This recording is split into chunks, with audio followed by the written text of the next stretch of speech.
осы Ахмад ибн Таймиядан шыққан. Мысалы үшін Ахмад ибн Таймияны Ибн Баттута деген әлемдік саяхат жасаған танымал саяхатшы бар. Оны Рихлат ибн Баттута деген танымал кітабында жазып кетеді. Сирияға бір күн ат басын тіреген кезде, бір кезеңдерде жаңағы көптен естіп жүрген Ахмад ибн Таймияның уағызына бардық дейді. Уағызына барған кезде ол минбарда тұрып уағыз айтты дейді. Сол кезде Алла тағаланы тану туралы, сипаты туралы айтып жатты дейді. Бұл жаңа Ибн Баттутаның кітабында жазылып кеткен сөздерде айтатын болсам, Ибн Баттута айтады: Ахмад ибн Таймия айтты дейді, Алла тағала түннің 3-ші бөлігінде бірінші қабатқа түседі деген жаңа хадиси құдысты талқылап жатып, минбардың баспалдақтарына төмен түседі. Мені тура осылай түседі деп. Ахмад ибн Таймия жүгінген жол ол буквализм.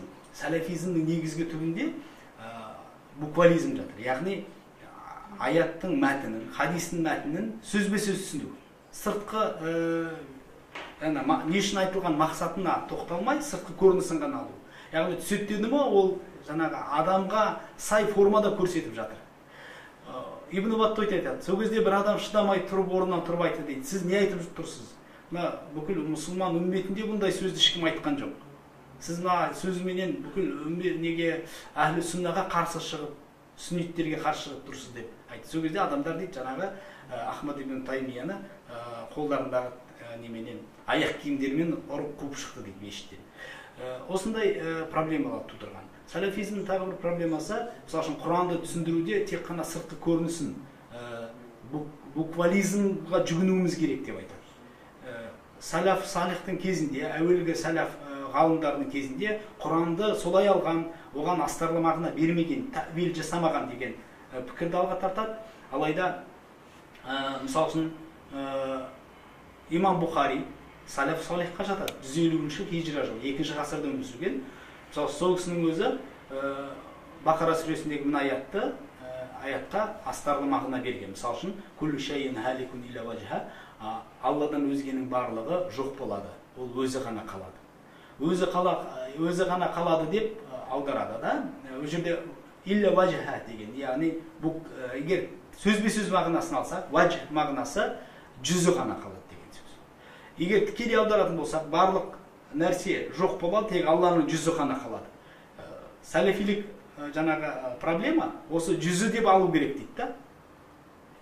Алланың жүзі бар, яғни ол жаңағы белгілі бір формада деген сияқты осындай исламда жоқ, Алланы еш нәрсеге ұқсатпау деген принципке қарсы шығып кетеді.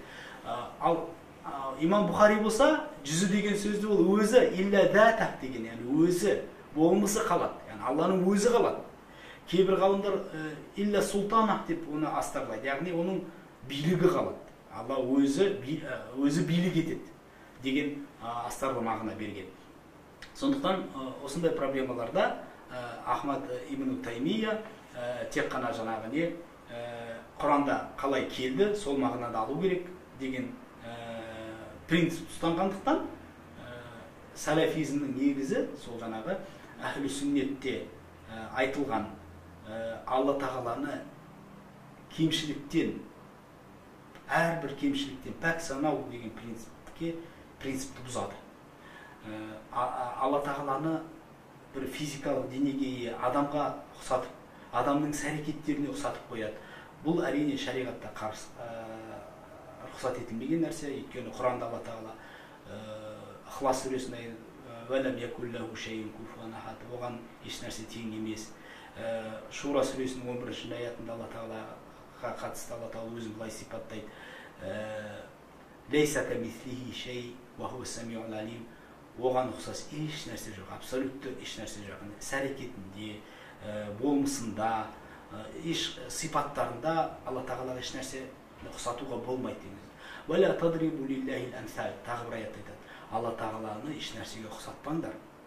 Алла тағаланы өздерің білетін нәрселерге ұқсас қылып суреттемеңдер деген аяттарды әхлі сүнна ғалымдар негізге алады. Осыны танзих деп атайды, яғни Алланы нұқсаннан, кемшіліктен таза деп санау. Салафизм проблемасы аяттарды сыртқы көрінісінде қалай келді солай сөздік мағынасында алу арқылы мұсылмандардың идеологиясында, ақидасында осындай күрделі мәселелерді тудырады. Исламда шариғаттың мақсаты деген нәрсе бар. Демек, әрбір аяттың өзінің түсу себебі бар. Сол аятта көтерілген мәселенің мақсаты бар артында. Яғни бір, мысалы үшін пайғамбар бір хадисті айтса, ол хадистің айтылу себебі бар. Және оның не үшін айтқан мақсаты бар. Осындай мақсаттарға ислам терең үңілуді қарайды. Яғни оның астары неде жатыр? Мақсаты не? Оның орындауда қанша маңыздылығы не? Қалай ол жүзеге орындалады? Осының бәрін жаңағы оның түпкі мақсатына қарап жаңағыны түсіндіру исламның талабы. Ал енді сөзбе-сөз түсінуде араларда неде түсінікте әрі алуандық тудырады да, осы жерде келіп ақидадағы күрделі мәселелер.